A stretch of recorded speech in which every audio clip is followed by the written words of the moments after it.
tua kepada anak, mana yang lebih mustajab, doa ayah atau doa ibu? Doa ayah atau doa ibu? Kalau sama-sama soleh-solehahnya, kalau sama, maka jelas doa ibu. Doa ibu.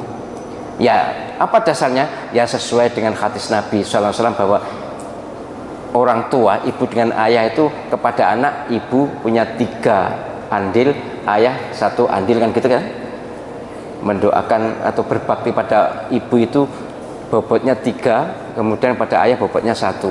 Bukan berarti ayah lebih rendah dari ibu, enggak. Tapi kalau ayah dan ibu berhadapan, ini kan berarti istri dengan suami. Ya jelas, ibu wajib taat pada suami. Kalau suami taat pada Allah SWT dan Rasulnya. Tapi yang ditanyakan soal doa. Sebagaimana yang penjenengan tahu bahwa soal doa ini koneksitasnya dengan Allah SWT. Suasana hati kita dengan Allah SWT. Maka ya tergantung istilahnya amal ibadahnya, tergantung track record kelakuannya, tergantung koneksitasnya kepada Allah SWT. Misal, mohon maaf, ibu tidak sholat, ayah sholat, oh jelas mustajab ayah yang sholat kan. Kita jangan lalu terpaku pada status ibunya itu. Iyalah, ibu memang keramat 3 kali lebih dibanding bapak. Tapi kalau sudah terkait dengan Allah SWT, ini bukan soal status ibu atau ayahnya, bukan soal suami atau istrinya, tapi soal status ketakwaannya, kesalehannya, kebersihannya. Ini penting untuk menjadi kesadaran semua. Jangan mentang-mentang ada suami, pokoknya kalau kudu taat pada saya, pada suaminya nggak sholat, istrinya sholat, ya saya jemenah itu. Suami nggak sholat jelas berarti nggak taat pada Allah SWT. Ini masalah. Jangankan nggak sholat, tidak beri nafkah aja ketaatan istri bersyarat kepada suami. Tidak mutlak harus taat pada suami. Suami yang mutlak harus taat adalah suami yang soleh, yang bertakwa kepada Allah SWT, yang memenuhi kewajibannya. Nah, suami tidak memberi kewajiban itu sebenarnya satu item saja dari kewajiban suami, itu pun sudah menyebabkan kepatuhan istri bisa bersyarat.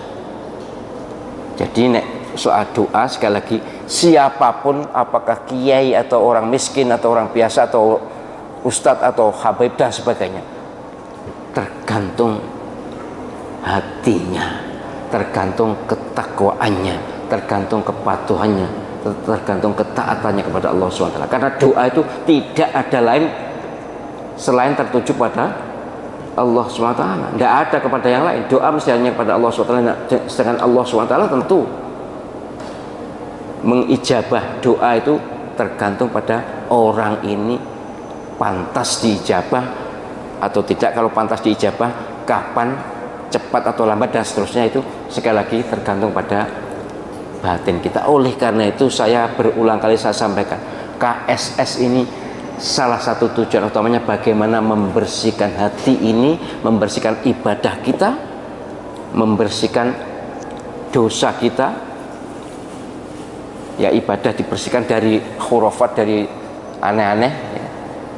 Jadi itu soal kesaktian dan sebagainya, itu addition, itu tambahan, itu atau itu otomatis ya, otomatis akan mendapatkan, tapi tentu bukan untuk diekspos. Tapi ya nikmati aja kehidupan ini. Kalau penjenengan taat pada Allah SWT, kalau penjenengan bersih hatinya, penjenengan banyak zikir, tentu akan mendapatkan maunah, pertolongan dari Allah SWT lebih besar dibanding orang yang sebaliknya. Walaupun orang yang sebaliknya, yang durhaka pun bisa mendapatkan pertolongan atau kelebihan, tapi namanya istidraj, pengelulu, tidak, bukan maunah, pertolongan atau karomah, kemuliaan dari Allah Subhanahu wa ta'ala.